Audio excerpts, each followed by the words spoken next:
¿Te imaginas que México, en plena Segunda Guerra Mundial, se convirtiera en una potencia aeronáutica que dejó con la boca abierta a las principales potencias militares del mundo? ¿Que nuestro país, conocido por sombreros y mariachis, de repente estuviera fabricando aviones de combate en cantidades industriales que hicieron que los alemanes y japoneses dijeran, ¿pero qué demonios está pasando allá abajo? No es una broma, hermanos, sucedió aquí, en México. En 1944, mientras el mundo ardía en la guerra más brutal de la historia, México logró algo que nadie esperaba, convertirse en el tercer productor de aviones de guerra más importante de América, fabricando miles de aeronaves que cambiaron el rumbo de batallas en el Pacífico y Europa. Una historia tan increíble que suena a película de Hollywood, pero que es 100% mexicana y 100% real.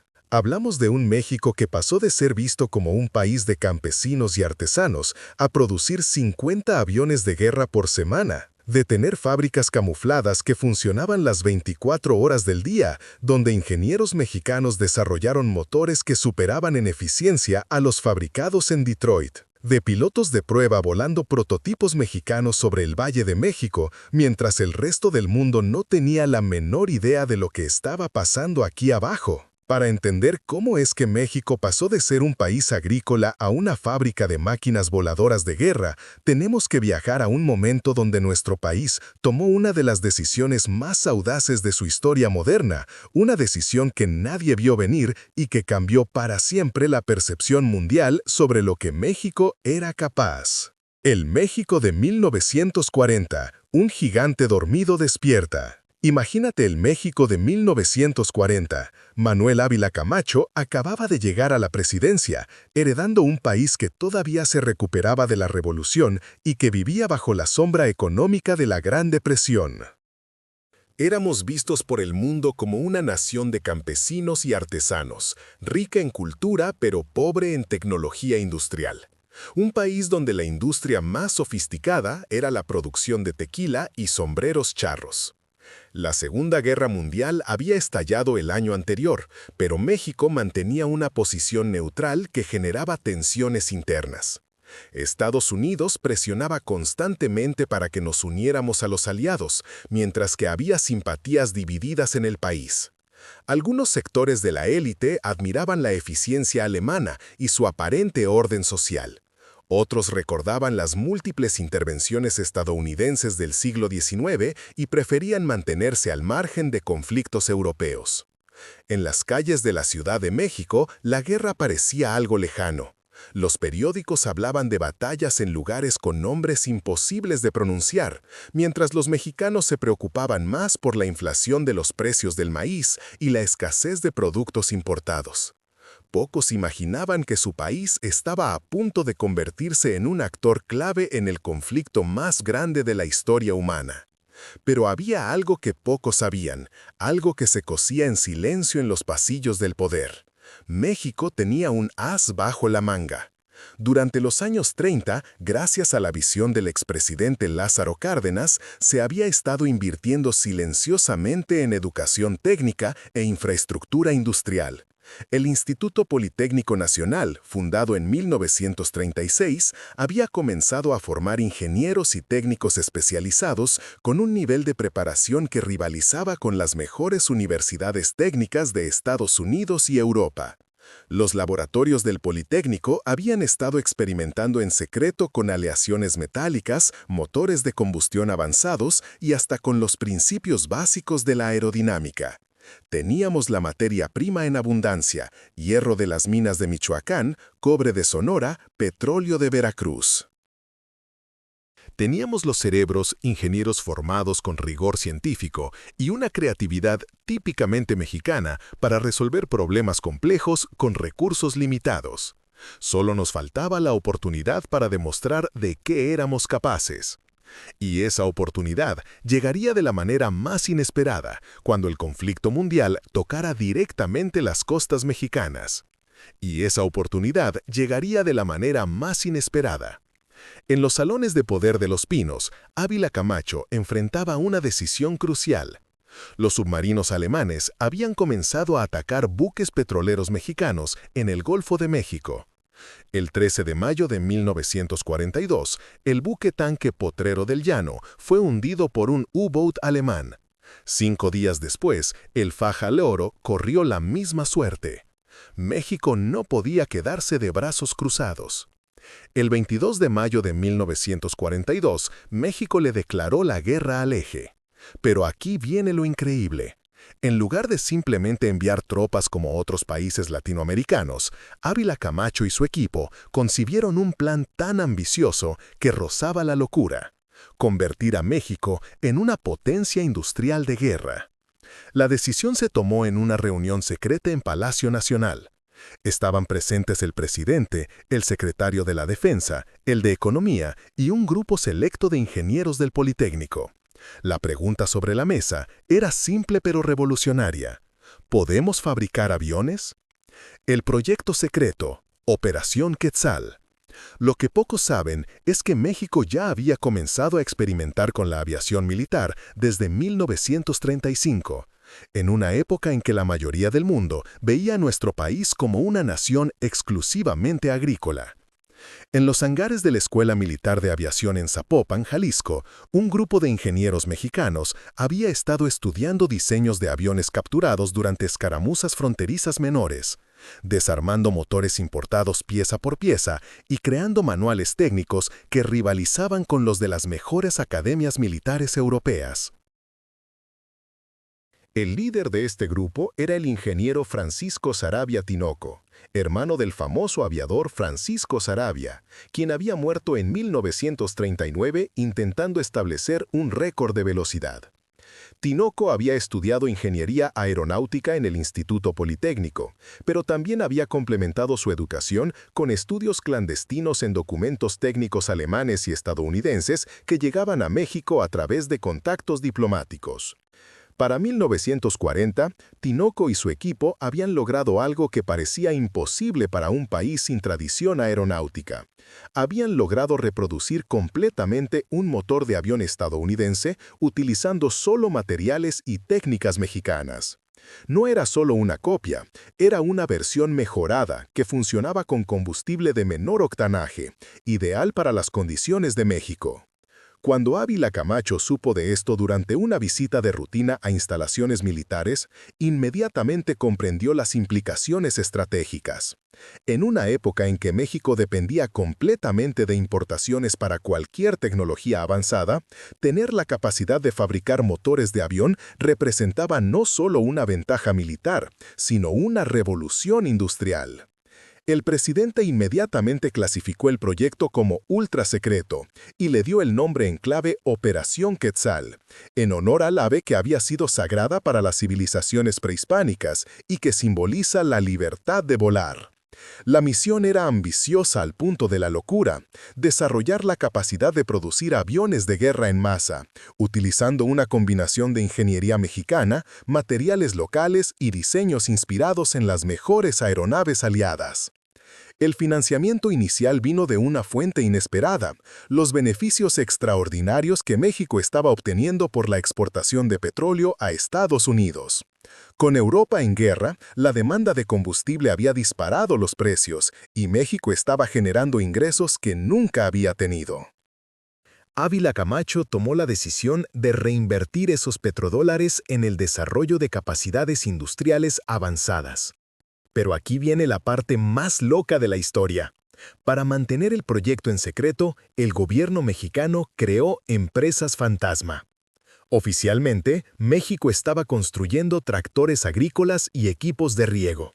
En realidad, en fábricas distribuidas por todo el país se estaban fabricando componentes de aviones de guerra. La fábrica principal se estableció en un lugar que nadie sospecharía: Puebla.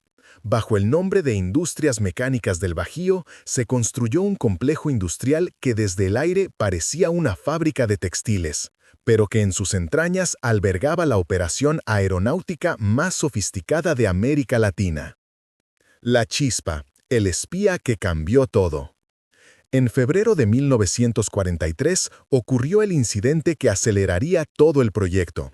Un espía alemán, infiltrado en la embajada mexicana en Washington, logró obtener información sobre un cargamento de motores de avión que Estados Unidos planea enviar a México como parte del programa de préstamo y arriendo. Este espía, cuyo nombre en clave era Águila Dorada, informó a Berlín que México estaba recibiendo tecnología aeronáutica avanzada. Los alemanes, preocupados por un posible fortalecimiento de las fuerzas aéreas mexicanas cerca de su zona de operaciones en el Golfo de México, decidieron actuar. Lo que no sabían los alemanes es que los mexicanos habían interceptado las comunicaciones del espía, gracias a que el gobierno de Ávila Camacho había contratado en secreto a expertos en criptografía que trabajaban desde el sótano del Palacio de Bellas Artes. Cuando México descubrió que Alemania sabía de sus planes aeronáuticos, la respuesta fue simplemente genial. En lugar de cancelar el proyecto, decidieron acelerarlo. Ávila Camacho convocó a una reunión de emergencia y tomó una decisión que cambiaría la historia. Si los alemanes creen que vamos a fabricar aviones, entonces vamos a fabricar más aviones de los que pueden imaginar. La espiral industrial, cuando México se volvió loco. Y entonces comenzó la transformación más increíble en la historia industrial de México.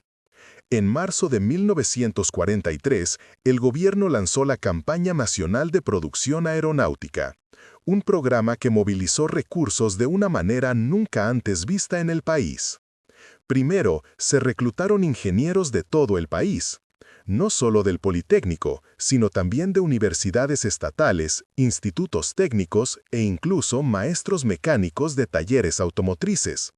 Se estableció un programa de entrenamiento acelerado donde en 6 meses un mecánico de coches podía aprender a ensamblar motores de avión. Segundo, se creó una red de proveedores nacionales. Las minas de Hidalgo comenzaron a producir aleaciones especiales. Los talleres textiles de Puebla empezaron a fabricar telas especializadas para el recubrimiento de alas.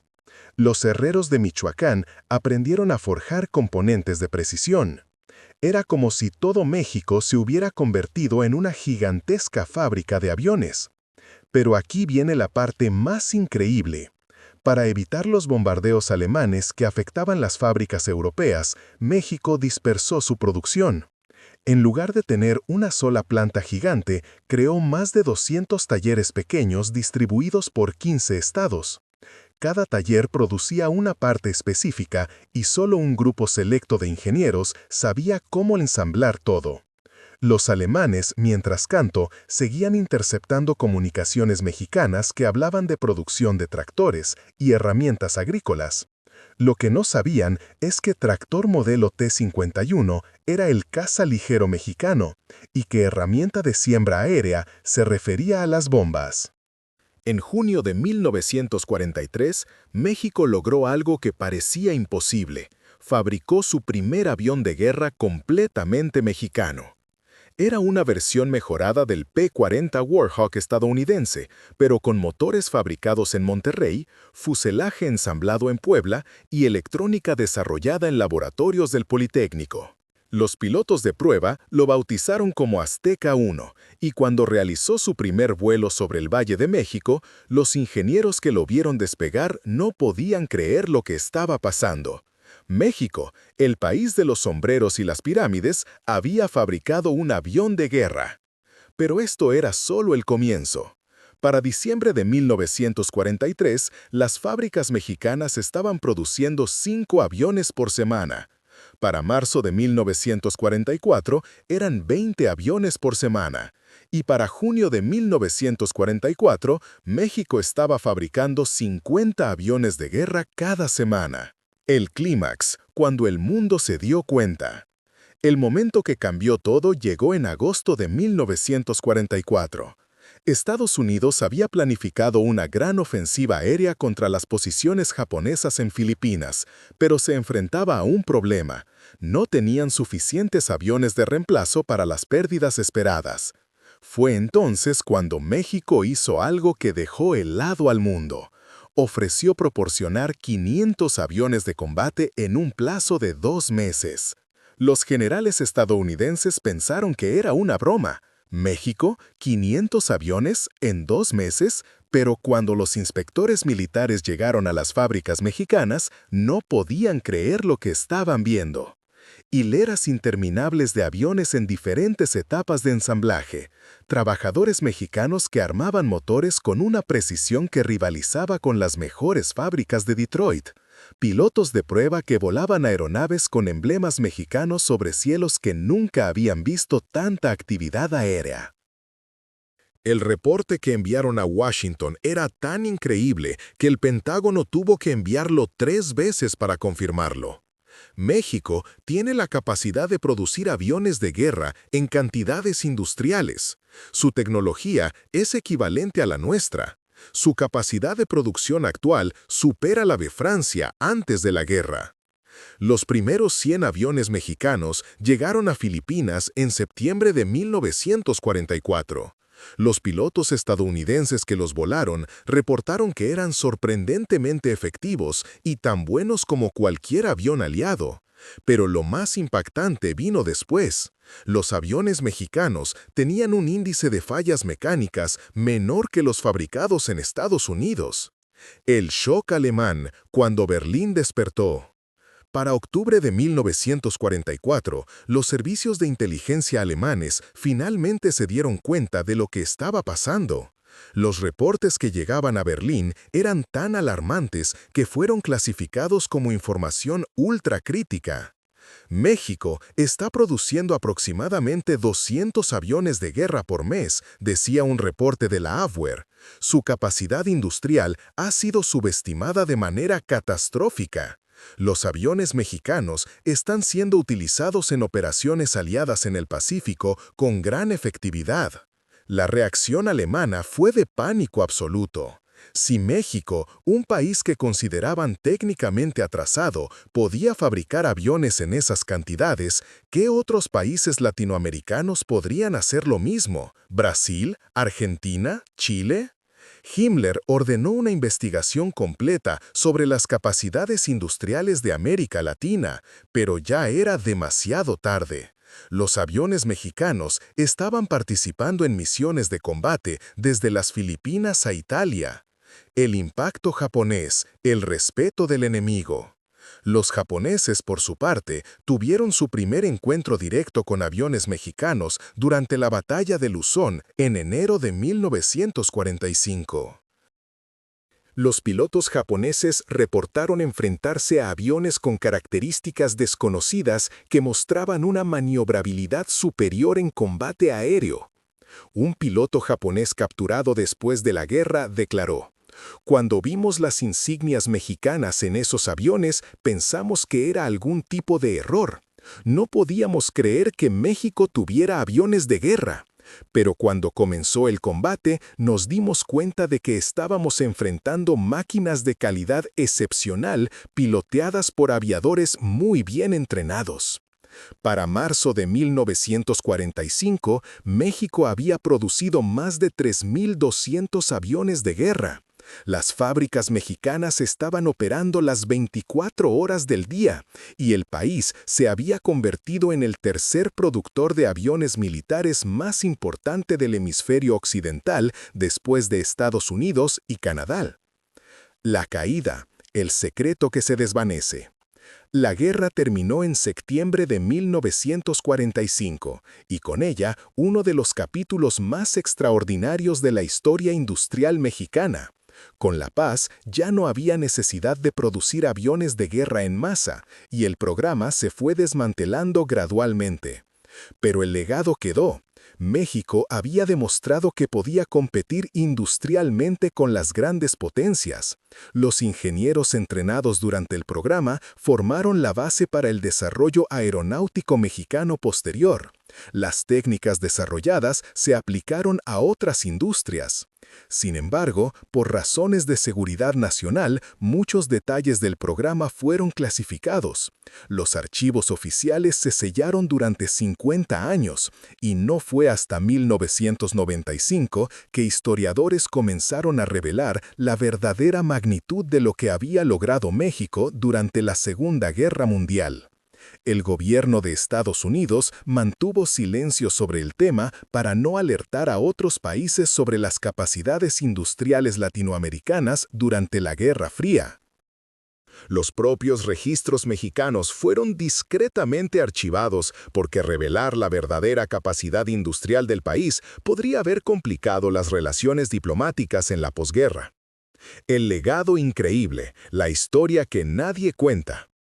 Y así fue como México, en el momento más crucial de la guerra más grande de la historia, se convirtió silenciosamente en una potencia aeronáutica que produjo miles de aviones de combate, dejó impactados a enemigos y aliados por igual y demostró que la ingeniería mexicana podía competir con lo mejor del mundo. Una historia tan increíble que permanece en gran parte oculta, porque a veces los logros más extraordinarios son también los más silenciosos. México no solo participó en la Segunda Guerra Mundial, la cambió, una aeronave a la vez, demostrando que la innovación y la determinación pueden surgir de los lugares más inesperados. Pero la historia no termina ahí. Los ingenieros que participaron en la Operación Quetzal formaron después las bases de la industria automotriz mexicana. Las técnicas de precisión desarrolladas para fabricar motores de avión se aplicaron décadas después a la fabricación de automóviles. Los métodos de organización industrial creados para coordinar 200 talleres dispersos por todo el país sirvieron como modelo para el desarrollo de cadenas de suministro modernas. Incluso hoy, cuando ves un auto fabricado en México que se exporta a todo el mundo, cuando observas la precisión de las piezas mecánicas producidas en nuestro país, o cuando te enteras de que México es uno de los principales fabricantes de componentes aeronáuticos para empresas como Boeing y Airbus, estás viendo el legado directo de aquellos ingenieros que en 1944 decidieron demostrarle al mundo que México podía volar tan alto como cualquier otra nación. ¿Te imaginas cuántas otras historias increíbles de nuestro país siguen esperando ser contadas? ¿Cuántos otros momentos en que México sorprendió al mundo permanecen ocultos en archivos clasificados o en la memoria de los últimos testigos? Déjame en los comentarios qué otro secreto de la historia de México te gustaría descubrir. Y si te voló la mente saber que México fue una potencia aeronáutica durante la guerra más grande de la historia, no olvides darle like y suscribirte, porque aquí siempre encontrarás las historias que te harán preguntar, ¿de verdad esto pasó en México?